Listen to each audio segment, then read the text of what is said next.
37 39 வரைக்கும் நான் வாசிக்கிறேன். மத்தேயு சுவிசேஷம் 24 அதிகாரம் 37 39 வரைக்கும்.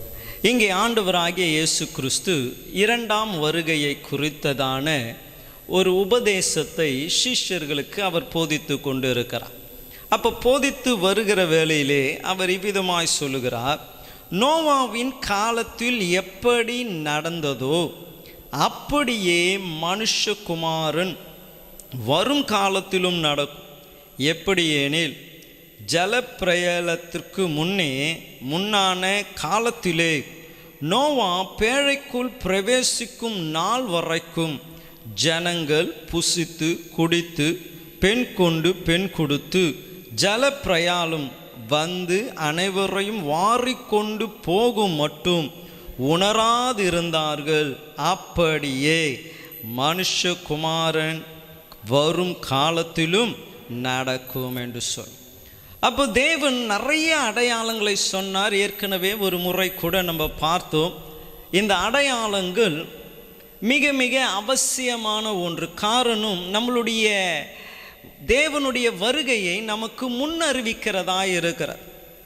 அப்போ பலவிதமான யுத்தங்களும் யுத்தத்தின் செய்திகளும் கொள்ளை நோய்களும் பூமி அதிர்ச்சிகளும் இப்படிப்பட்ட பல காரியங்கள் நடைபெற்று கொண்டிருக்கிற வேளையிலே இயேசு இன்னும் ஒரு அடையாளத்தை அவர் சொல்லுகிறார்.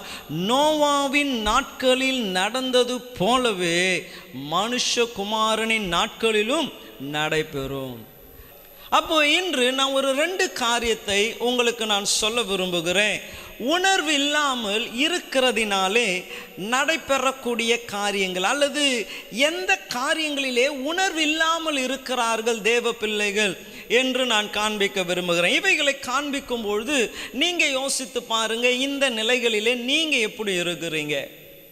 சபை எப்படி இருக்கிறது? தேவனுடைய பிள்ளைகள் என்று அடையாளப்படுத்தப்படுகிறவர்கள் எப்படி இருக்கிறார்கள் என்று நீங்கள் நிதானித்தாலே உங்களுக்கு தெரியும். தேவன் சீக்கிரம் வரப்போகிறார் என்ற அடையாளம் நம்ம சபைக்குள்ளேயே இருக்கிறது. காலையில் ஒரு சகோதரரோடு கூட பேசின்னு இருந்தேன். அவர்கிட்ட கேட்டேன், ஏன் வரல?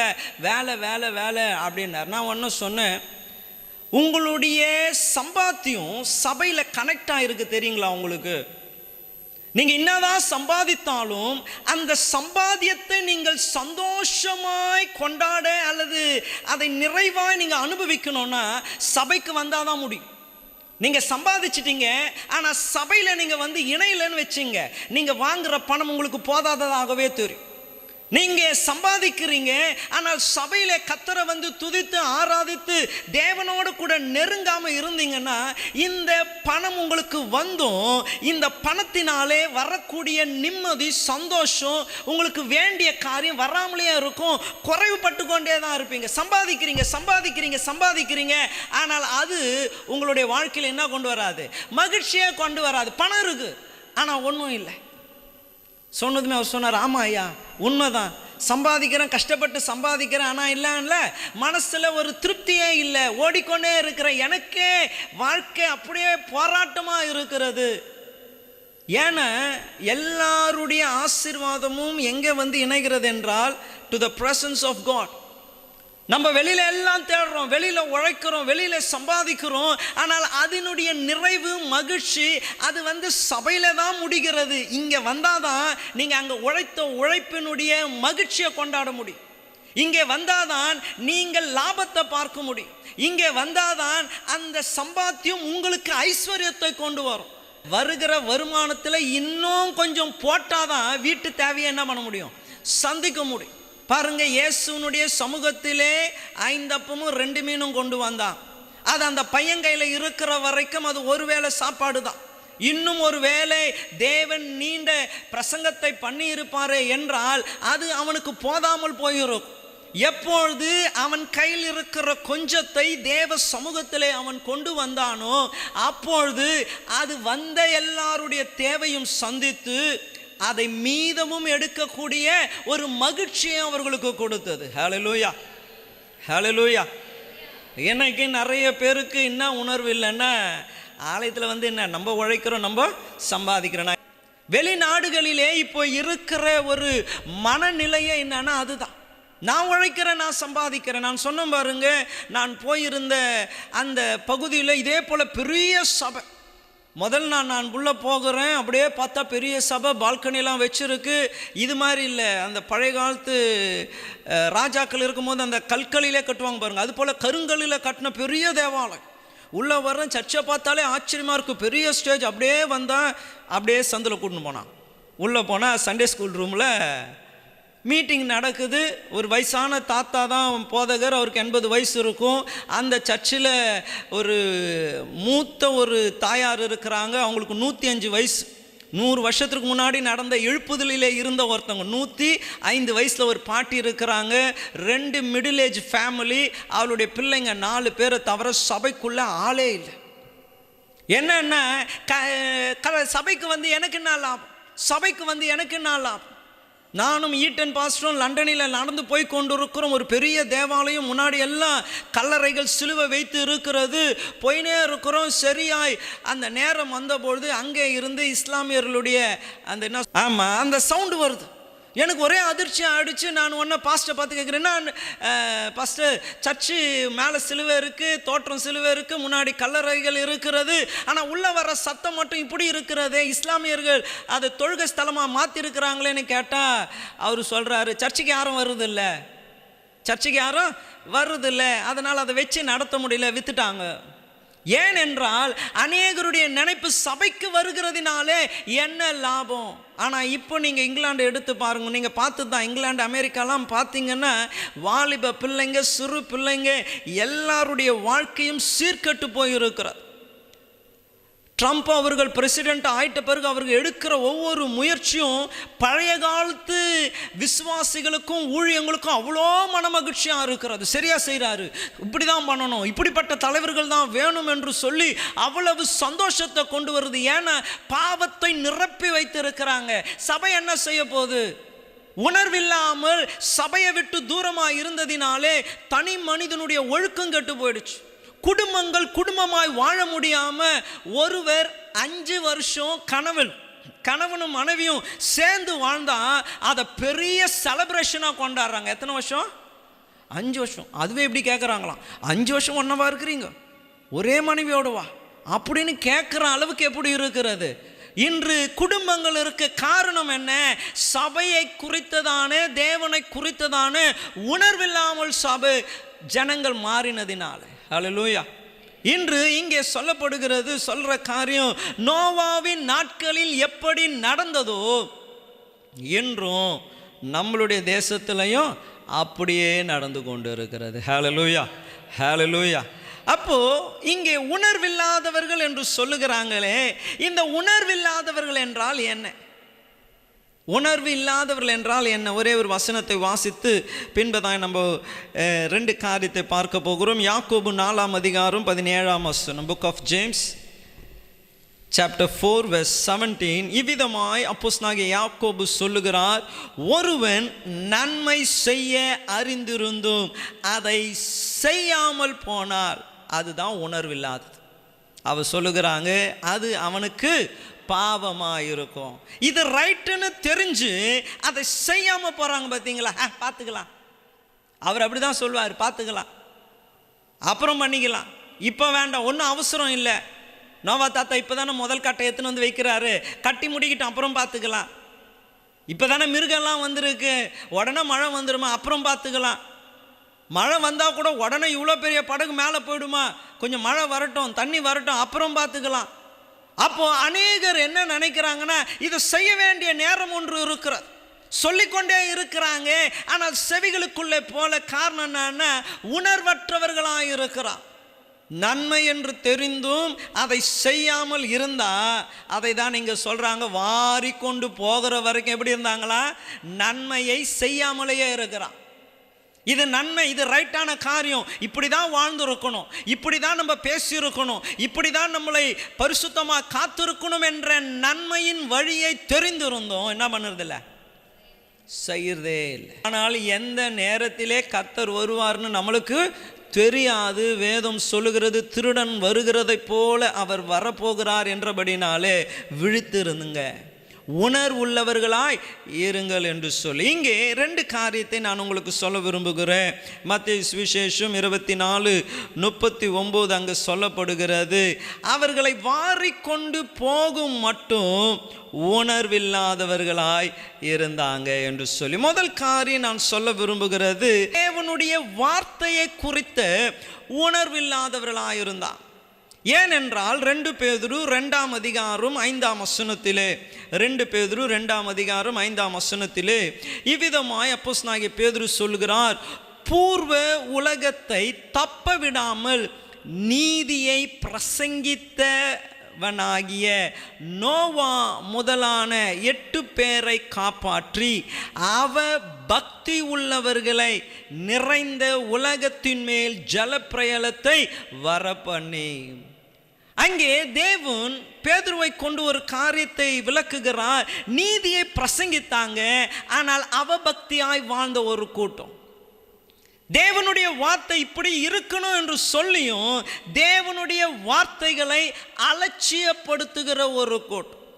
வாரம் வாரம் பேசிக்கொண்டே இருக்கிறோம். போன வாரத்தில் ஒரு செய்தி யூடியூப் இந்த ஷார்ட்ஸில் ஒன்று பார்த்தேன். ஆவடியில் இருக்கிற பாதக காப்ரியல் அவர் சொன்னாங்க. அவர் சொன்னும் போது நான் யோசித்தேன்ப்பா, இந்த பெரிய சபையை பற்றி தாங்குது.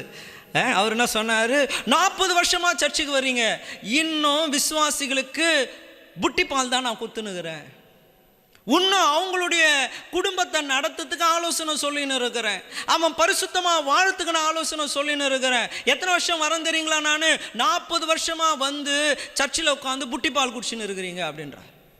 இன்னைக்கு நிறைய பேர் சபைக்கு வருகிறோம், ஆனால் கர்த்தருடைய வார்த்தையை கேட்கும்பொழுது அது நம்மோடு கூட அவர் பேசுகிறார் என்ற உணர்வே இல்லை.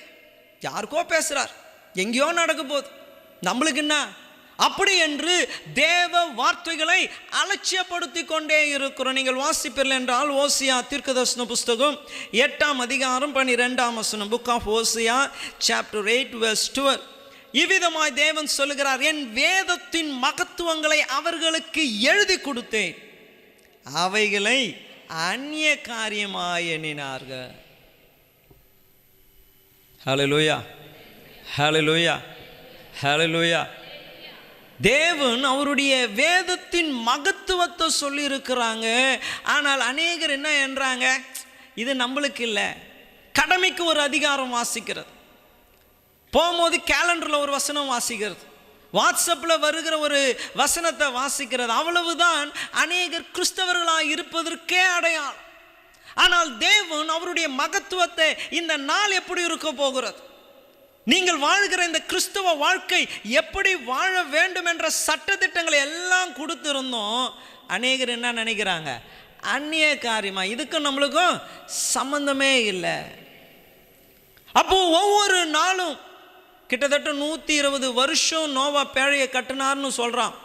அப்போ 120 வருஷம் ஒரு பிரசங்கம் பண்ணியிருக்கிறார். எப்பொழுது தேவனிடத்தில் இருந்து இந்த ஆலோசனையை பெற்றாரோ அப்பொழுதுலேருந்து நீதியை அவர் பிரசங்கம் பண்ணி கொண்டே இருக்கிறார். இப்படி தான் இருக்கணும், இப்படி தான் இருக்கணும், நீங்கள் கூட இந்த பேழையில் வந்துடலாம், நீதியை செய்யுங்க, நீதியை செய்யுங்க, ஒழுங்காக வாழுங்க, நீங்களும் பேழைக்குள்ளே வந்துடலாம், வாங்க, நீங்கள் தப்பித்துக்கொள்ள வழி இருக்கிறது என்று சொன்னால் இவங்க என்ன நினச்சாங்க, இந்த தாத்தாவுக்கு வேறு வேலை இல்லை, ஐயாவுக்கு வேறு வேலை இல்லை, ஞாயிற்றுக்கிழமை ஆனால் கூப்பிட்டு உட்கார வச்சு என்ன பண்ணுறாரு, இப்படி இரு, அப்படி இரு, இப்படி பேசு, அப்படி பேசி, இப்படி நட, மன்னிச்சிடு, மறந்துடு, இதே பேசின்னு இருக்கிறாரு. அப்படி என்று அலட்சியம் பண்ணினதினாலே அவர்கள் ஒரு நாள் வந்து ஐயோ காப்பாற்றுங்கள் என்று சொன்னாலும் காப்பாற்றுவதற்கு வழி இல்லாமல் போயிடுச்சு. ஹல்லேலூயா. இன்னைக்கு வந்திருக்கிற உங்களை உற்சாகப்படுத்துகிறேன், கர்த்தருடைய வார்த்தை உங்களுக்காகவே தான் பேசப்பட்டு இருக்கு, உங்கள் பக்கத்தில் இருக்கிறவங்களுக்காக இல்லை. யாருக்காக, யாருக்காக, உங்களுக்காக, உங்களுக்காகவே. நீங்கள் தேவ வார்த்தையை கேட்டு மனம் திரும்ப வேண்டியது அவசியமாக இருக்கிறது. மனம் திரும்புதல் ரொம்ப ரொம்ப ரொம்ப இம்பார்ட்டன்ட். சில காரியங்களை விடணும்னா விட்டுடணும், சில காரியங்கள் இடத்துல போகக்கூடாதுன்னா போகக்கூடாது, சில பேச்சுகள், சில தொடர்புகள், சில பார்வைகள் பார்க்கக்கூடாதுன்னா என்ன பண்ணக்கூடாது, பார்க்கக்கூடாது, விட்டுடணும். ஏன்னா தேவன் இதை சொல்வதற்கு காரணம் இருக்கிறார், இதை செய்வதற்கு காரணம் இருக்கு. பாருங்க, ஆயின் பட்டணத்திலே யோசுவா அவன் இராணுவத்தோடு கூட அவன் கடந்து போகிறான். 3000 பேர் வந்தால் போதும்னாரு. 3000 பேர் அனுப்பிச்சிட்டாங்க. சின்ன பட்டணம் தான், போகலாம், சண்டை போடலாம், ஜெயிச்சிடலாம். So simple. ஆனால் ஜெயிக்கவே முடியல. அப்போ அந்த தோல்விக்கு காரணம் ஒன்று இருக்கிறது என்பதை யோசுவாவுக்கு அவர் என்ன பண்ணாங்க, வெளிப்படுத்தி காண்பித்தான். ஏன்னா அவன் ஜெயிக்காததுக்கு காரணம், ஒருவன் தீட்டுப்பட்டவனாய் உள்ள இருக்கிறான். நீங்களும் போராடி கொண்டே இருக்கிறீங்க. ஏன் தேவனுடைய வார்த்தை சொல்லப்படுகிறது என்றால், அந்த தீட்டை மாற்றிட்டா போதும், அந்த தவறை மாற்றிட்டா போதும், கொஞ்சம் உங்களை நீங்கள் டியூன் பண்ணிட்டா போதும், உங்களுக்கு ஜெயத்தை நான் கொடுப்பேன். கர்த்தர் சொல்லி இருக்கிறாங்க. ஆனால் நம்மளால் என்ன பண்ண முடியல, விட முடியல. பிடிச்சிட்டோமே, செஞ்சிட்டோமே, இனி நான் எப்படி பின்வாங்குகிறது, எப்படியோ கஷ்டப்பட்டாச்சும் போயிடலாம். ஆனால் கர்த்தருடைய வார்த்தைக்கு செவி கொடுக்க உங்களை நான் உற்சாகப்படுத்துகிறேன். கேர்லெஸ்ஸாக என்ன பண்ணாதீங்க. நோவாவின் நாட்களில் நடந்தது போலவே இந்த நாட்களில் நடந்துக்கினே இருக்கு. தேவ வார்த்தையை அலட்சியப்படுத்துகிறாங்க, தேவ ஊழியரை அலட்சியப்படுத்துகிறாங்க, மதிக்கிறது இல்லை, கேட்கறது இல்லை. ஏன்னா இது ஒரு அடையாளம். இந்த நாட்கு எல்லாருக்கும் எல்லாமே என்ன பண்ணிச்சு, தெரிஞ்சிச்சு. நீங்கள் தான் சொல்லணும்னு இல்லை.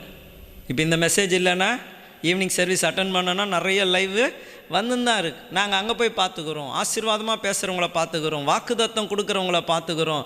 நீங்கள் பாருங்கள், நல்லது தான். வாக்குத்தத்தம் கர்த்தர் நிறைவேற்றுவார், வாக்குத்தத்தின்படி அவர் செய்ய வல்லவராக இருக்கிறார். ஆனால் கர்த்தருடைய வார்த்தை என்ன பண்ணக்கூடாது, அசட்டை பண்ணவே கூடாது.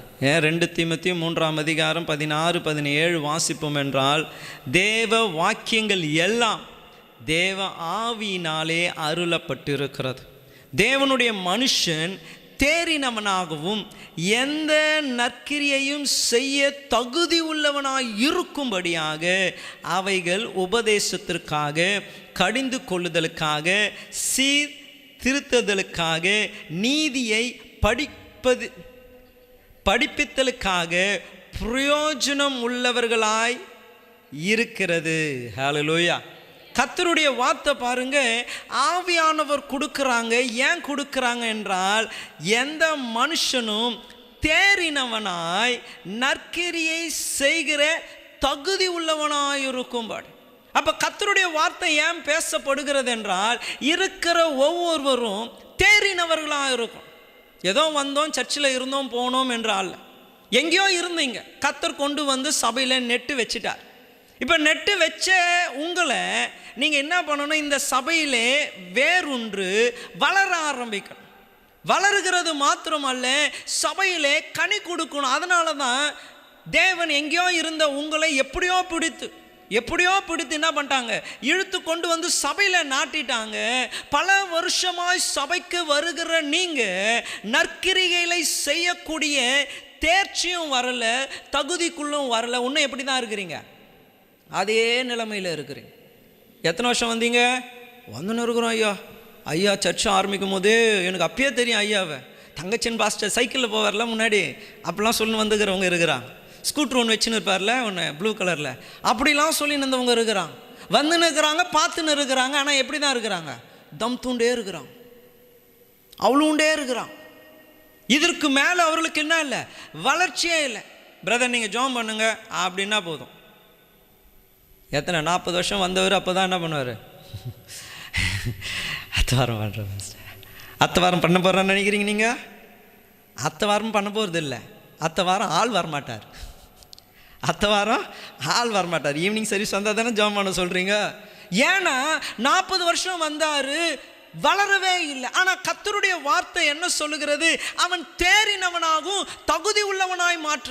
அடுத்தது தொடர்ந்து சொல்லப்படுகிறது, அவைகள் உபதேசத்திற்கும் என்னத்துக்கு, அடுத்தது என்னத்துக்கு, கடிந்து கொள்ளுகிறது.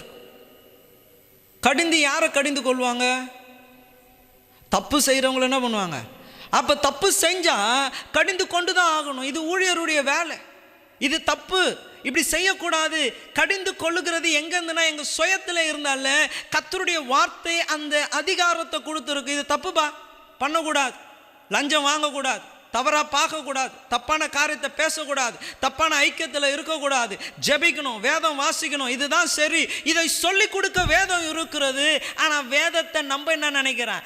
அந்நிய காரியமாக நினைக்கிறேன். நீங்கள் சும்மா இப்படியே பேசியிருந்தீங்க வச்சுங்க, பக்கத்தில் இருக்கிற சர்ச்சுக்கு போ, ஐயோ வேண்டாம். கர்த்தர் உங்களை ஆசீர்வதிப்பாராக. ஹல்லேலூயா.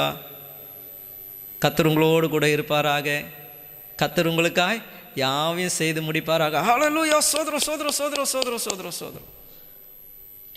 ஆனால் கடிந்து கொண்டால் மட்டும் என்ன பண்ண முடியாது. ஆனால் கர்த்தருடைய வார்த்தையினுடைய நோக்கம் அதுதான், உங்களை தேறினவனாய் மாற்றணும். அப்போ நோவா பிரசங்கம் பண்ணிக்கொண்டே இருக்கிறார். அந்த வார்த்தை இவர்கள் அந்நிய காரியமாய் நினைத்ததினாலே அவர்கள் வாரிக்கொண்டு போகிற வரைக்கும் என்ன இல்லை, உணர்வே இல்லை. இன்னைக்கு சபையில் இருக்கிறோம், 40 வருஷம் வரீங்க, 30 வருஷம் வரீங்க, 20 வருஷம் வர்றீங்க, ஒவ்வொரு ஞாயிற்றுக்கிழமையும் தவறாமல் வர்றீங்க. ஆனால் வாரிக்கொண்டு போகிற வரைக்கும் நீங்கள் கூட எப்படி தான் இருக்கீங்க தெரியுங்களா? உணர்வு இல்லாமல் இருக்கிறீங்க. காதில் சத்தம் கேட்குது, ஆனால் மனசுக்குள்ள வார்த்தை போக மாட்டேங்குது. போன வாரம் என்ன பேசினேன் நான்? டைரி எடுத்து பார்க்குறேன். ஆமாம், பிரதர் ஐயா அழகாக சொல்லிட்டாங்க, பேசு பேசு என்ற தலைப்பில் நம்ம பேசணும். அப்போ பாருங்க, கேட்குறோம், அந்த வார்த்தை என்ன பண்ணுறது இல்லை, தியானம் பண்ணுறதே இல்லை, யோசிக்கிறதே இல்லை. கேட்டோம்ல, இன்னைக்கு கேட்டோம்ல, இந்த வாரத்திலே இந்த வார்த்தைகளே நீங்கள் உங்கள் வாழ்க்கையில் ப்ராக்டிஸ் பண்ணியிருக்கணும்ல, ப்ராக்டிஸ் பண்ணியிருக்கணும்ல. ஆனால் ப்ராக்டிஸ் பண்ணலையே. அப்போ ப்ராக்டிஸ் பண்ணாததுனால அந்த வார்த்தைக்கு என்ன பிரயோஜனம்? ஒன்றுமே இல்லை. அந்த வார்த்தை ஒன்றும் இல்லாமல் போயிடுச்சு.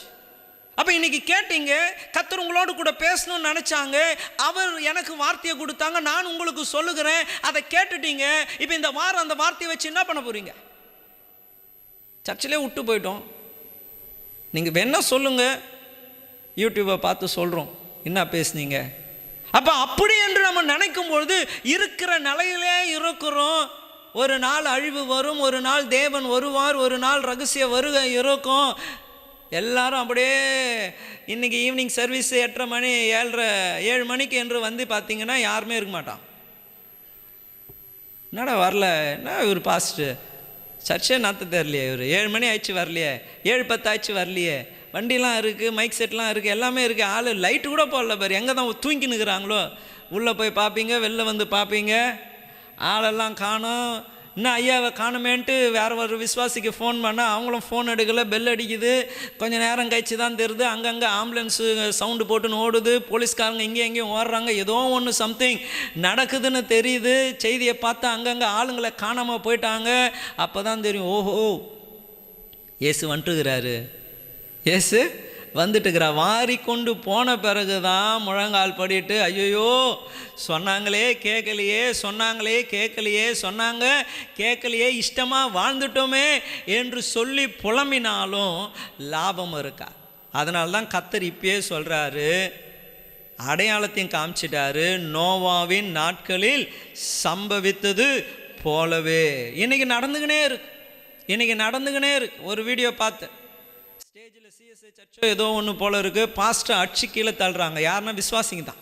இன்னா சண்டைன்னு தெரில, இன்னா சண்டை. இப்போ வந்தார் பாருங்க, கேரளாலேருந்து ஒருத்தர், அவர் வந்து சொல்கிறாரு, அவர் ஒரு சபைக்கு போயிருந்தாராம். போயிருந்தால் பாஸ்டரை பிடிச்சி ஒரு கூட்டம் இழுக்கிறாங்களாம், ஸ்டேஜை விட்டு இறங்குன்ட்டு. இன்னொரு கூட்டம் நீ நின்று பேசுன்றாங்களாம். இவருக்கு ஃபாதர் நடுவில் மாட்டின்னு இங்கே ஒரு கையை குத்து, இங்கே ஒரு கையை குத்து, அப்படியே நின்றுக்கிறார்.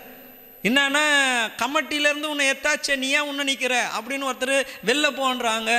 இன்னொரு கமிட்டியில் இன்னொரு பாதி பேர் என்ன சொல்கிறாங்க, அதெல்லாம் முடியாது, நீ பேசு, நீ பேசு. சபைக்குள்ளே சண்டை, போராட்டங்கள். இன்னைக்கு தேவ வார்த்தைக்கு கொடுக்க வேண்டிய முக்கியத்துவத்தை கொடுக்கறதே இல்லை. கேட்குறோம் கேட்குறோம் கேட்குறோம், ஆனால் என்ன பண்ணுறதில்ல, செயல்படுத்துவதே இல்லை. இன்று நான் உங்களை உற்சாகப்படுத்துகிறேன், கடைசி காலத்தில் வந்துருக்கும்.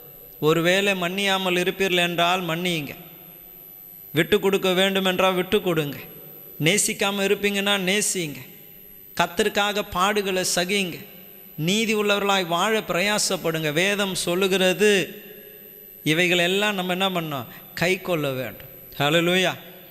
உங்களை நீங்கள் வஞ்சித்து கொள்ளாதபடி திருவசனத்தை கேட்கிறவர்களாய் மாத்திரம் அல்ல, அதன்படி செய்கிறவர்களாய் இருங்கள் என்று கர்த்தருடைய வார்த்தை சொல்லுகிறது. ஹல்லேலூயா. இரண்டாவதாக கேர்லெஸ் லிவிங். என்னன்னா கவலையினமான வாழ்க்கை. நோவாவின் நாட்களில் எப்படி இருந்தது என்றால் 38ஆம் வசனம் 24ஆம் அதிகாரத்தில் வாசிப்போம் என்றால், எப்படி எனில் ஜலப்பிரளயம் முன்னே காலத்திலே நோவா பேழைக்குள் பிரவேசிக்கும் நாள் வரைக்கும் ஜனங்க எப்படி இருந்தாங்க? புசித்து குடித்து பெண் கொடுத்தும் இருந்தாங்க. அவங்களுடைய வாழ்க்கை எப்படி என்றால், ஒன்று கர்த்தருடைய வார்த்தையை கேட்கல, ரெண்டாவது இஷ்டமான வாழ்க்கை. நோவாவுக்கு கிருபை கிடைக்க காரணம் என்ன? அங்கே நீங்கள் ஆதியாகமம் 6ஆம் அதிகாரம் 8ஆம் வசனத்தையும் 9ஆம் வசனத்தையும் வாசிப்பில்லை என்றால் சொல்லப்படுகிறது, நோவாக்கு கர்த்தருடைய கண்களில் கிருபை கிடைத்தது. நோவா வம்ச வரலாறு, நோவா தன் காலத்தில் இருந்தவர்களுக்குள் நீதிமானும் உத்தமனுமாய் இருந்தான். நோவா தேவனோடு சஞ்சரித்து கொண்டிருந்தான். அப்ப அந்த காலத்திலே வேற யாராச்சும் நீதிமானாய் உத்தமனாய் இருந்திருப்பார்கள் என்றால் அவங்களுக்கு என்ன கிடைச்சிருக்கும்? கிருபை கிடைச்சிருக்கும். ஆனால் அந்த காலத்திலே, அவன் வாழ்ந்த காலத்திலே இவனுக்கு மாத்திரம் ஏன் கிருபைன்னா, இவன் வாழ்க்கையை நேர்த்தியாய் பார்த்துக்கணும். அந்த காலத்திலே அங்க அழகா அது குறிப்பிட்டு இருக்கிறாங்க பாருங்க. நோவா தன் காலத்திலே இஷ்டமா இருந்தாங்க, பெண் கொடுத்தாங்க, பெண் எடுத்தாங்க, குடிச்சாங்க, வெறிச்சாங்க, எல்லாம் வாழ்ந்தாங்க. ஆனா நோவா வாழல. இதுதான் கிறிஸ்தவ வாழ்க்கை. எல்லாரையும் பார்த்தா எல்லாரும் போல வாழணும்னு நம்மளுக்கு ஆசை இருக்கு. குடிக்கிறாங்க, வெறிக்கிறாங்க, ஜாலியா சுத்துறாங்க, அவங்க பண்ணுறதெல்லாம் பார்த்தா அதெல்லாம் செய்கிறதற்கு பவுல் சொல்லுகிறான், எனக்கு தகுதி உண்டு, செய்வதற்கு எனக்கு ரைட்ஸ் இருக்கு, ஆனால் தகுதியா இருக்காது. என்னால் செய்ய முடியும், அதற்கான பலம் இருக்கு, அதற்கான பலம் இருக்கு, அதற்கான நண்பர்கள் இருக்கிறாங்க, என்னால் செய்ய முடியும், ஆனால் நான் செய்ய மாட்டேன். அப்போ நோவா தன்னுடைய லைஃப் எப்படி இருக்க வேண்டும் என்று பாதுகாத்து கொண்டதினாலே கர்த்தருடைய கண்களிலே அவனுக்கு தயவு கிடைத்தது. என்று நம்மளுடைய லைஃப் ஸ்டைல் ரொம்ப முக்கியம். உலகத்தில் இருக்கிறவர்களுக்கு ஒரு எடுத்துக்காட்டு அப்படின்னா நம்ம தான் இருக்கிறோம். உலகத்திற்கு ஒளியாக இருக்கிறோம், உலகத்திற்கு உப்பாக இருக்கிறோம். இங்கே கிரேஸ் அவங்க தம்பி ஜான் பிரசங்கம் பண்ணும்போது உப்பை பற்றி பேசினார். ஒரு பொருள் கெட்டு போகாமல் இருக்கணும்னா என்ன பண்ணுவாங்களா? நிறைய உப்பு போட்டு வைப்பாங்க. என்னது பொருள்? அப்போ பாருங்கள், கெடாமல் இருக்கணும்னா நீங்கள் இருந்தால் தான் உலகம் கெட்டு போகாமல் இருக்கும். நீங்கள் இருந்தால் தான் உங்கள் சமுதாயத்திற்கு காப்பாற்ற முடியும். நீங்கள் இருந்தால் தான் இருளை அகற்ற முடியும். ஆனால் இருக்கிற நம்ம எப்படி இருக்கிறோம்? இருள் அடைஞ்சிருக்கிறோம். நம்ம குடும்பத்தை பார்க்குறவங்களே என்ன தான் சொல்கிறாங்க, போயா என்ன கிறிஸ்தவன் இவனே இப்படி தான் இருக்கிறான், இவன் பின்னாடி போய் நம்ம என்ன பண்ணுறது, இதுதான் நிறைய பேர் கேட்குறான். அப்போ நோவா பாருங்க எப்படி இருந்தான் என்றால், அவன் தேவனுக்கு முன்பதாக அல்லது அந்த நாட்களிலே அவன் குடும்பத்தை, அவனுடைய வாழ்க்கையை அவன் நல்ல நடத்தக்கூடியவனாக இருந்தான். இவருக்கு 300 வயசில் யார் அவங்க 3 பிள்ளைங்களை பெற்றெடுத்துடுறாரு, மருமக்கள் எல்லாம் வந்துடுறாங்க. 120 வயசு 120 வருஷம் பேழையை கட்டுறாங்க. அப்போ பிள்ளைங்க எல்லாம் 120 வருஷம்னா என்ன ஆயிடுச்சு? எல்லாம் 100 வயசு பசங்களுக்கெல்லாம் என்ன வயசு? பெரிய பசங்க, சாதாரண சின்ன பசங்களாம் இல்லை. எவ்வளவு? நம்மளுக்கு 45 வயசு வந்த போது என்னடா இவ்வளோ வாழ்நாள் வந்திருக்கோம், எப்போ தான் வாழ்க்கை முடியுது, போயினேக்குதேனுக்குது. ஆனால் 100 வயசு உள்ள பசங்க அவங்க அப்பா சொல்கிறத கேட்குறான். டே மரம் தூக்கினோடா, சேர்த்து வைடா, மிருகம்லாம் வரப்போகுதுடா, எல்லா ஜாதி மிருகங்களும் 2 நம்ம கூட தான் இருக்க போகுது, சேர்த்து வை, விவசாயம் பண்ணு, சம்பாதி, நம்மளுக்காக இல்லை நம்மோடு கூட இருக்கிறதுக்காக சேர்த்து வைக்கணும்னா அவன் 100 வயசு உள்ள 3 பையனும் மருமக்கள்மார், ஹல்லேலூயா ஸ்தோத்திரம், அவங்களும் என்ன பண்ணுறாங்க? அப்போனா யோசிச்சு பாருங்க எப்படி வாழ்ந்துருக்கிறான் அவன். அதனால தான் கர்த்தர் சொல்லுகிறான், அந்த காலத்தில் மருமக்கள் அப்படி இல்லை, ஆனால் இவங்க மருமக்கள் இருந்தாங்க. அந்த காலத்தில் பிள்ளைகள் அப்படி இல்லை, ஆனால் இவன் பிள்ளைகள் அப்படி இருந்தாங்க. அந்த காலத்தில் ஒரு மனுஷன் இப்படி வாழல, ஆனால் இவன் வாழ்ந்தான். குடிக்கக்கூடிய வயதுகள் வீட்டில் இருக்கிற பிள்ளைங்களுக்கு இருக்கிறது. பெண் கொடுத்து பெண் எடுத்து இஷ்டமாய் வாழக்கூடிய சூழ்நிலை சமுதாயத்தில் இருக்கு. ஆனால் நோவாவோ தனித்து இருந்தான். அவன் லைஃப் ஸ்டைல் வாஸ் டிஃப்ரெண்ட். உலகத்தோடு ஒத்த வேஷம் போடலை. அவன் பேச்சு, அவன் நடக்க, அவன் பார்வை, அவன் செயல் எல்லாமே வித்தியாசமாக இருந்தது. நீங்கள் எப்படி இருக்கிறீங்க? சர்ச்சில் வந்தால் பரிசுத்தவானாக இருப்போம், சர்ச்சை விட்டு வெளில போனால் அங்கேயும் பரிசுத்தவானாக தான் இருப்போம். அவங்களுக்கு யார் யார் கூட இருக்கிறோமோ அவங்கவுங்க கூட அந்தந்த வேஷத்தை போட்டு எப்படியோ காலத்தை தள்ளிடுறோம். ஆனால் இன்று நான் உங்களை உற்சாகப்படுத்து 2 குண அதிசயம் அவரிடத்தில் இருந்தது. அங்கே 3 குண அதிசயம். ஒன்று சொல்லப்படுகிறது, அவன் நீதிமானாக இருந்தான். எப்படி இருந்தானா? ஆமாம், 1 யோவான் 2ஆம் அதிகாரம் 28-29 வசனத்தை நான் வாசிக்கிறேன். இப்படி இருக்க பிள்ளைகளே, அவர் வெளிப்படும் பொழுது நாம் அவர் வருகையில் அவருக்கு முன்பாக வெட்கப்பட்டு போகாமல் தைரியமாய் இருக்கும்படிக்கு அவரில் நிலைத்திருங்கள். அவர் நீதி உள்ளவராய் இருக்கிறார் என்று உங்களுக்கு தெரிந்திருப்பதினால் நீதி செய்கிறவனும் அவரில் பிறந்தவன் என்று அறிந்திருக்கிறீர்கள். ஹல்லேலூயா. பாருங்க, அவர் சொல்றாரு, அவருடைய வருகை வரும்பொழுது அவருக்கு முன்பதான் எப்படி இருக்கணுமா? தைரியம் உள்ளவர்களாக இருக்கணும்னா நம்ம எப்படி இருக்கணும்? நீதி செய்கிறவர்களாக இருக்கணும். என்ன அது நீதி செய்கிறதுனா? Doing what is right. என்னது? Doing what is right. எது சரியோ அதை செய்யணும். எது சரியோ அதை செய்யணும். தேவன் கிருபை கிடைக்கணும்னா எது சரியோ அதை செய்யணும். காலதாமதமே பண்ணக்கூடாது. கர்த்தர் இன்னைக்கு நீங்கள் செய்ய வேண்டிய ஒரு சரியான காரியம் இருக்குன்னா அதை இன்றைக்கே செஞ்சிடணும். நாளைக்கு யோசிக்காதீங்க. என்னைக்கு செய்யணும்? Do it today. இன்றைக்கி அது சரியான காரியம், அதை செஞ்சிடணும். நாளைக்கு அந்த சரியான காரியத்தை செய்யக்கூடிய வாய்ப்பு உங்களுக்கு கிடைக்காம போகும். ஊழியம் இன்னைக்கு இருக்குது, அடுத்த வாரம் வரன்னு தள்ளி போடக்கூடாது. நன்மை செய்ய அறிந்திருந்தும் அதை செய்யாமல் இருந்தால் என்னவா? அதுதான் உணர்வில்லாத காரியம். செய்யணும் இதை, ஆனால் என்ன பண்ணல, செய்யல, உணர்வில்லை. அடுத்த வாரம் பார்த்துக்கிறேன், அடுத்த வாரம் பார்த்துக்கிறேன். நீதி என்றால் என்னது? ரைட் காரியத்தை செய்யணும், வீட்டில் நல்ல காரியத்தை செய்யணும், சபைக்குள்ள நல்ல காரியத்தை செய்யணும். கர்த்தரை ஆராதிக்கிறது நல்ல காரியம், வேதத்தை வாசிக்கிறது நல்ல காரியம், ஜெபிக்கிறது நல்ல காரியம், சுவிசேஷத்தை சொல்லுறது நல்ல காரியம், பொய் பேசாமல் இருக்கிறது நல்ல காரியம், உண்மையை பேசுகிறது நல்ல காரியம், மன்னிக்கிறது நல்ல காரியம், விட்டு கொடுக்கிறது நல்ல காரியம், கோபப்படாமல் இருக்கிறது நல்ல காரியம். இந்த நல்ல காரியத்தை துணிந்து செய்யணும். எப்போ டைம் கிடைக்குதோ அப்போ செஞ்சிடணும். இன்னொரு வாய்ப்புக்கு வெயிட் பண்ணக்கூடாது. இன்றைக்கி தான் லாஸ்ட் வர்ஷிப் டேவாக இருக்கலாம். இன்றைக்கி நான் அடுத்த வாரம்னு சொல்கிறீங்களா, அடுத்த வாரம் இல்லாமல் போயிட்டா? உங்களுக்கு தெரிஞ்ச கதை தான். 2 வாரத்துக்கு முன்னாடி கூட சொன்னேன். ஆபிரகாம்னு நம்ம சர்ச்சில் ஒருத்தர் இறந்து போனார். எப்படி இறந்து போனார்? மாவு வாங்கிக்கின்னு வீட்டில் எடுத்துன்னு வந்து கொடுத்தார். மூச்சு முழுவதும் செத்துட்டார். ஒருவேளை நான் கூட இன்றைக்கி வீட்டுக்குள்ளே போயிட்டு நாளைக்கு நீங்கள் எல்லாம் மாலை வாங்கின்னு வர மாதிரி இருந்துச்சுன்னா என்ன பண்ணுறது? தெரியாது இல்லை, யாருக்கும் தெரியாது. அப்போ இன்றைக்கி தான் என்னுடைய லாஸ்ட் டே. இன்றைக்கி நான் ஒரு நல்ல காரியம் செய்யணுன்னா அதை இன்றைக்கே செஞ்சிடணும். நாளைக்குன்னு என்ன பண்ணக்கூடாது. அதான் வேதம் சொல்லுகிறது. நாளைக்கு சொல்லணுன்னாலே என்ன சொல்லணுமா?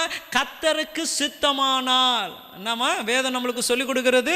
கர்த்தருக்கு சித்தமானால், இஃப் காட் வில்லிங். ஏன்னா நாளைக்கு நம்ம கருத்தில் இல்லவே இல்லை. அப்போ இன்னைக்கு ஒரு காரியம் ரைட்டாக செய்யணும். உனக்கு கர்த்தரை ஆராதிக்கக்கூடிய நல்ல வாய்ப்பு இன்னைக்கு தான். தேவனோடு கூட நல்ல ஐக்கியமாக ஜெபிக்கக்கூடிய ஒரு நல்ல வாய்ப்பு இன்னைக்கு தான். தேவனுடைய சத்தத்தை கேட்டு வேதத்தை வாசிக்கக்கூடிய நல்ல வாய்ப்பு இன்னைக்கு தான். இன்னைக்கு தான் நீங்கள் கடைசியாக இயேசுவை குறித்து யாரோ ஒருவருக்கு சொல்ல வேண்டிய ஒரு முக்கியமான நாள் இன்னைக்கு தான். நாளைக்கு சொல்லாதீங்க, செய்யுங்க. இன்னைக்கு செய்யுங்க. வீட்டுக்கு போனதுமே செய்யுங்க.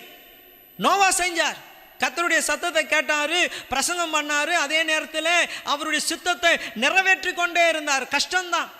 வெளியில் போய் பிரசங்கம் பண்ணணும், வீட்டில் குடும்பத்தை பார்க்கணும், இதுவே இல்லாமல் ஒரு பெரிய பேழையை செய்யணும், இது சேர்த்து வைக்கணும், நிறைய வேலை, கஷ்டம்தான். ஆனால் எது ரைட்டோ கஷ்டப்படாமல் செஞ்சார். ஏன்னா வேதம் சொல்லுகிறது, அவர் வரும்பொழுது அவருக்கு முன்பதாய் வெட்கப்படாதபடி தைரியமாக நிற்கணும்னா என்ன பண்ணணும்? நீதியான காரியத்தை செய்யணும். ஹல்லேலூயா, ஹல்லேலூயா, ஹல்லேலூயா. ஹல்லேலூயா சொல்வது கூட நீதியான காரியம்தான். ஹல்லேலூயா. செய்யுங்க என்று நான் உங்களை உற்சாகப்படுத்துகிறேன். நோவாவின் நாட்களில் நடந்தது போலவே. ஆமாம். 2வதாக அங்கே சொல்லப்படுகிறது, உத்தமமாக இருந்தானா. எப்படி இருந்தானா? ஆமாம், ஆங்கிலத்தில் சொல்லப்படுகிறது பிளேம்லெஸ். அவனை குற்றப்படுத்தவே முடியாது. என்னது? ஆமாம், நோவான்னு பெரிய ஆளா? அப்படின்னு நோவாவை பற்றி என்ன பண்ண முடியாது, சொல்லவே முடியாது. அவனும் பெரிய பேசு வந்து நீதியை பற்றி பிரசங்கம் பண்ணுறான். அவன் மனைவி, அவன் பிள்ளைங்க, அவன் மருமகள் அப்படின்ட்டு நோவாவை என்ன பண்ண முடியாது. எங்கேருந்து காசு வருது இவனுக்கு போட்டு கட்ட, எங்கேருந்து பணம் வருது அப்படின்ட்டு என்ன பண்ண முடியாது, குற்றப்படுத்த முடியாது. ஏது ஒன்றும் இல்லாமல் இருந்தால் திடீர்னு வந்து இவ்வளோ பெரிய பேழையை கட்டுறான் அப்படின்ட்டு நோவாவை என்ன பண்ண முடியாது, குற்றப்படுத்த முடியாது. He was blameless. குற்றப்படுத்தவே முடியாது. பாருங்க, தானியேல் 6ஆம் அதிகாரம் 22ஆம் வசனத்திலே தானியேல் ராஜாவை பார்த்து சொல்லுகிறான், சிங்கம் என்னை சேதப்படுத்தாதபடி தேவன் தம்முடைய தூதனை அனுப்பி அவைகளின் வாய்களை கட்டி போட்டார். அது என்னவென்றால், பாருங்க அவர் சொல்றாரு, கட்டி போட்டார். ஏன் தெரியுமா, ராஜாவுக்கு சொல்றாரு, ஏன் தெரியுமா, அவருக்கு முன்பதாக நான் குற்றமற்றவனாய் காணப்பட்டேன். என்னவா, ஒரு பிளேமும் என்கிட்ட கண்டுபிடிக்க முடியாது. அவர் தொடர்ந்து சொல்லுகிறார், ராஜாவாகிய உமக்கு முன்பதாகவும் நீதி கேடு ஒன்றும் செஞ்சதே இல்லை. தேவன் எனக்காக இறங்கி செயல்பட காரணம் நானே, ஏன் கை சுத்தமான கை. ஹல்லேலூயா. உங்களை பற்றி என்ன சொல்லுது, நீங்கள் தான் நியாயம் தீர்த்துக்கணும். உங்களை பற்றி என்ன சொல்லுது. அப்போ நோவாவின் நாட்களில் சம்பவித்தது போல இப்போ சம்பவிச்சு கொண்டே இருக்கிறது. ஏன்னா நிறைய பேர் அவங்களுடைய லைஃப் ஸ்டைலை பாதுகாத்து கொள்றதே இல்லை. யார் என்ன சொன்னா என்ன, அவங்க என்ன யோகியமா என்ன வந்து சொல்லுறதுக்கு, அவங்க யோகியம் இல்லை தான், நான் கூட யோகியம் இல்லை தான். ஆனால் நான் சொல்கிறேன், உங்களை பார்த்து குற்றம் இல்லாமல் வாழும். ஏன்னா ஒரு காலம் வரப்போகிறது, காலம் வந்துடுச்சு. சொல்லணுன்னா த டே ஹஸ் கம். ரொம்ப நெருக்கத்தில் இருக்கிறோம். வாரிக்கொண்டு போகிற வரைக்கும் நீங்கள் உணர்வில்லாமல் இருக்கணும். அதனால் சொல்கிறேன் நான். எப்படி இருக்கணும்? ஆமாம், உங்களை பற்றி உங்கள் மாமியார்கிட்ட கேட்டால் என்ன சொல்லுவாங்க, உங்கள் கணவர்கிட்ட கேட்டால் என்ன சொல்லுவாங்க, உங்கள் மனைவி கிட்ட கேட்டால் என்ன சொல்லுவாங்க, உங்கள் பெற்றோர்கிட்ட கேட்டால் என்ன சொல்லுவாங்க, ஐயோ கூட்டின்னு வந்து எங்கள் வீட்டில் விட்டீங்களே பாருங்க, நல்லா இருந்த குடும்பம். என்ன சொல்லுவாங்க? உங்கள் ஸ்கூலில் இல்லை உங்கள் வேலை செய்கிற இடத்துல உங்கள் மேலே இருக்கிற எஜமானனை கூப்பிட்டு, எப்படி இவர் வேலை செய்கிறாரு எப்படி கேட்டால் என்ன சொல்லுவாங்க? நல்ல வார்த்தை சொல்லுவாங்களா? ஆனால் இவர் சொல்கிறார் பாருங்க, அவர் இடத்துல என்ன இல்லையா, நீதிக்கேடு. உத்தமமாக இருந்தான் நோவா, உத்தமமாக இருந்தான். இன்றைக்கி நான் உங்களை உற்சாகப்படுத்துகிறேன். எப்படி இருங்க இனி, இது வரைக்கும் எப்படி இருந்தீங்கன்னு தெரியாது. மனம் திரும்புறதுக்கு ஒரு நாள் இன்றைக்கி. மனம் திரும்பிடுங்க. யாரும் உங்களை கையை நீட்டி என்ன பண்ணக்கூடாது. ஆமாம், நான் பைபிள் ஸ்கூலில் அடிக்கடி சொல்வேன், நான் யாராச்சும் உன்னை கையை அப்படி நீட்டிட்டானா மேடையில் நிற்கிறதுக்கான ரைட்ஸ் உனக்கு இல்லை. யாரும் உன்னை என்ன பண்ணக்கூடாது, ப்ளேம் பண்ணக்கூடாது. அவன் கையை உனக்கு நேரம் அப்படி நீட்டிட்டான், ஸ்டேஜில் நிற்கிறதுக்கான அந்த தகுதியை இறந்துட்டேன். கையை நீட்டக்கூடாது, குற்றப்படுத்தவே கூடாது. இவர் சொல்கிறாரு, என்கிட்ட என்ன இல்லை, ஒன்றும் இல்லை. இன்னும் ஒரே ஒரு காரியத்தை சொல்லி நான் முடிக்கிறேன். தேவனோடு சஞ்சரித்து கொண்டு இருந்தான். ஹல்லேலூயா. என்னவா? ஆமாம், தேவனோடு சஞ்சரித்து கொண்டு இருந்தான். கர்த்தர் கூட பேசுகிற ஒரு மனுஷன் நோவா, கர்த்தரோடு கூட பேசுகிற ஒரு மனுஷன். இன்றைக்கி கடைசி காலம் நோவாவின் நாட்களில் சம்பவித்தது போலன்னா, மீதி இருந்த திரளான ஜனக்கூட்டம் தேவனோட பேசவே இல்லை. இங்கே சர்ச்சில் இருக்கிறவங்க கூட பாருங்கள், இந்த வாரத்தை எடுத்துங்க, முந்தின வாரம் எடுத்துங்க, எவ்வளவு நேரம் நீங்கள் அப்படியே டைம் ஆட் பண்ணினே வாருங்க, எவ்வளோ நேரம் நீங்கள் ஜாம் பண்ணியிருப்பீங்க, தேவனோடு கூட ஸ்பெண்ட் பண்ணது, ஜாம் பண்ணது, பைபிள் ரீடிங்கு எல்லாத்தையும் சேர்த்து வச்சு எவ்வளவு நேரம் கர்த்தருக்கென்று கொடுத்தீங்க, கொஞ்சம் யோசிச்சு பாருங்களேன். நம்ம தேவனோடு கூட செலவிடுகிற நேரமே கம்மி. ஏன்னா நம்ம நினைக்கிறோம் அது வந்து வேஸ்ட்டு டைம். நம்ம நினைக்கிற காரியம், வேலைக்கு போனால் அது யூஸ்ஃபுல் டைம், வீட்டில் உழைக்கிறது யூஸ்ஃபுல் டைம். ஆனால் கர்த்தரோடு கூட பேசுறது வேஸ்ட்டு டைம்னு நினைக்கிறதுனால எப்போ ஃப்ரீயாக இருக்கோ அப்போ தான் என்ன பண்ணுறோம், அந்த டைமை கர்த்தருக்கு கொடுக்குறோம். எப்போ நமக்கு ஃப்ரீயாக இருக்கோ, ஏன்னா அந்த டைமை நம்ம முன்னாடியோ கொடுத்துட்டோன்னா அந்த நேரம் வேஸ்ட் ஆகிடும் அப்படின்னு நினைக்கிறோம். இந்த மார்ட்டின் லூதர் அவர் சொல்லியிருக்கிறாராம். என்ன சொன்னார்னா, அவருக்கு என்னைக்கு நிறைய வேலை இருக்கோ அன்னைக்கு அதிக நேரம் ஜெபம் பண்ணுவார். நம்ம என்ன பண்ணுவோம், இன்றைக்கி ரொம்ப நேரம் வேலை இருந்துச்சுன்னா கொஞ்ச நேரம் டைமை நம்ம ஷார்ட் பண்ணுவோம். ஐயோ இன்றைக்கி இவ்வளோ வேலை இருக்குது, அதனால் என்ன பண்ணுவோம், ஷார்ட் ஆகிடுவோம் ப்ரேயரை என்று. ஆனால் அவர் சொல்லியிருக்கிறாரு, என்னைக்கு எனக்கு நிறைய கஷ்டம், நிறைய பிரச்சனைகளை நான் ஃபேஸ் பண்ண வேண்டியது இருக்கிறதோ அன்னைக்கு நான் என்னுடைய ஜெப நேரத்தை இன்னும் அதிகப்படுத்துவேன். அப்போ நான் என் பிரச்சனைகளை ஃபேஸ் பண்ண ஜெப நேரத்தை அதிகப்படுத்தும் பொழுது எனக்கு முன்னாடி இருக்கிற வேலைகளை எல்லாவற்றையும் கர்த்தர் எனக்கு லெகுவாய் ஈஸியாக மாற்றிடுவார் அப்படின்னு. ஆனால் தேவனோடு பேசுறது தான் நம்ம என்ன பண்ணி வச்சிருக்கிறோம், லாஸ்ட் ஆப்ஷன். தூங்கும் போது ஜெபம் பண்ணலாம், நேரம் கிடைச்சா ஜெபம் பண்ணலாம், நேரம் கிடைச்சா வேதத்தை வாசிக்கலாம், நேரம் கிடைச்சா. ஆனால் நோவா எப்படி இருந்தா, தேவனோடு கூட சஞ்சரிக்கிறவராக இருந்தா. இன்னைக்கு தேவன் அதை தான் காண்பித்து கொடுக்க விரும்புகிறார். அவ்வளோ திரளான ஜனங்க வாரிக்கொண்டு போகிற வரைக்கும் உணர்வு இல்லாமல் இருந்தாங்க. என்ன உணர்வு இல்லைன்னா, கர்த்தருடைய வார்த்தையை குறித்து உணர்வில்லை, நீதியை குறித்து உணர்வில்லை, உத்தமமாய் வாழ்கிறதை குறித்து உணர்வில்லை, தேவனோடு கூட பேசுகிறதை குறித்து உணர்வே இல்லை. இஷ்டமாக இருந்தாங்க. ஆனால் எதிர்பாராத நேரத்தில் ஒரு பெரிய அழிவு அவர்களை சந்தித்தது.